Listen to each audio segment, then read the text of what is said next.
السلام علیکم۔ 16 جمادی الاولیٰ، نمبر 1، اسلامی تاریخ۔ غزوہ احد میں صحابہ کرام کی بے مثال قربانی۔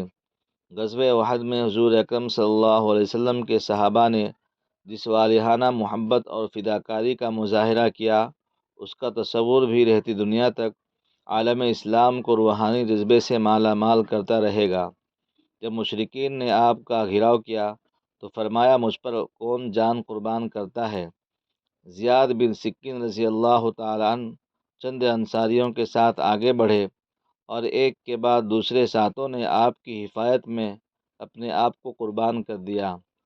عبداللہ بن قمیعہ نے جب تلوار کا وار کیا تو ام عمارہ رضی اللہ تعالیٰ عنہا حضور صلی اللہ علیہ وسلم کے سامنے آ گئیں اور اس کے وار کو اپنے کندھوں پر روک لیا۔ حضرت ابو دجانہ رضی اللہ تعالیٰ عنہ ڈھال بن کر کھڑے ہو گئے، یہاں تک کہ ان کے پیٹھ تیروں سے چھلنی ہو گئی۔ حضرت طلحہ رضی اللہ تعالیٰ عنہ نے دشمن کے تیر اور تلوار ہاتھوں پر روکی، جس کی وجہ سے ان کا ایک ہاتھ کٹ کر گر گیا۔ دشمن کی ایک جماعت حملے کے لیے آگے بڑھی تو تنہا حضرت علی رضی اللہ تعالیٰ عنہ نے ان کا رخ پھیر دیا۔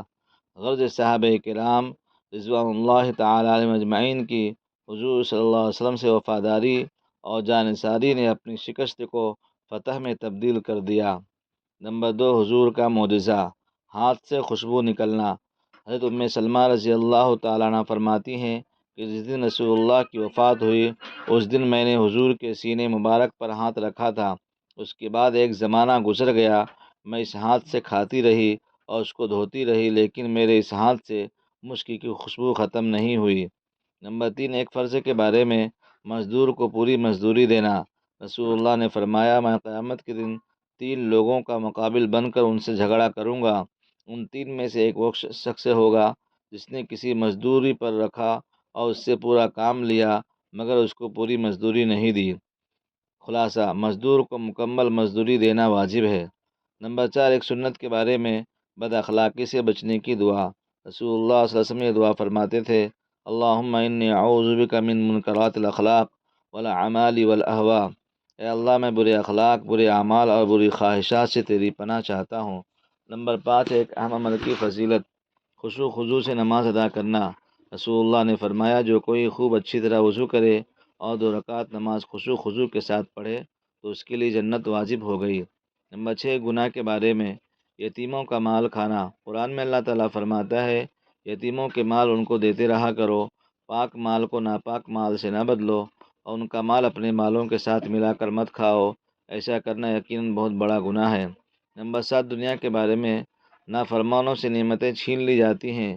قرآن میں اللہ تعالیٰ فرماتا ہے، وہ نافرمان لوگ کتنے ہی باغ، چشمے، کھیتیاں، عمدہ مکانات اور آرام کے سامان جن میں وہ مزے کیا کرتے تھے سب چھوڑ گئے۔ ہم نے اسی طرح کیا، ان سب چیزوں کا وارث ایک دوسرے قوم کو بنا دیا، پھر ان لوگوں پر نہ تو آسمان رویا نہ ہی زمین روئی اور نہ ہی ان کو مہلت دی گئی۔ نمبر 8، آخرت کے بارے میں رسول اللہ صلی اللہ علیہ وسلم نے 50,000 سال کے برابر دن یعنی قیامت کے بارے میں پوچھا گیا کہ وہ کتنا لمبا ہوگا، تو آپ نے فرمایا، اس ذات کی قسم جس کے قبضے میں میری جان ہے، وہ دن مومن کے لیے اتنا مختصر کر دیا جائے گا جتنی دیر میں وہ دنیا میں فرض نماز ادا کیا کرتا تھا۔ نمبر 9، طب نبوی سے علاج، کدو یعنی دودھی سے علاج۔ حضرت انس رضی اللہ تعالیٰ فرماتے ہیں، میں نے کھانے کے دوران رسول اللہ صلی اللہ علیہ وسلم کو دیکھا کہ پیالے کی چاروں طرف سے کدو تلاش کر کے کھا رہے تھے۔ اسی روز سے میرے دل میں کدو کی رغبت پیدا ہو گئی۔ فائدہ، ڈاکٹروں نے اس کے بے شمار فوائد لکھے ہیں اور بہی کے ساتھ پکا کر استعمال کیا جائے تو بدن کو عمدہ غذائیت بخشتا ہے۔ گرم مزاج اور بخار زدہ لوگوں کے لیے یہ غیر معمولی طور پر نفع بخش ہے۔ نمبر 10، نبی صلی اللہ علیہ وسلم کی نصیحت۔ رسول اللہ نے فرمایا، جو اللہ آخرت کے دن پر ایمان رکھتا ہو اسے اپنے پڑوسی کا اکرام کرنا چاہیے۔ صحابہ نے پوچھا، یا رسول اللہ، پڑوسی کا پڑوسی پر کیا حق ہے؟ فرمایا، اگر وہ تم سے کچھ مانگے تو اس کو دے دیا کرو۔ اللہ تعالیٰ ہم سب کو عمل کی توفیق عطا فرمائے۔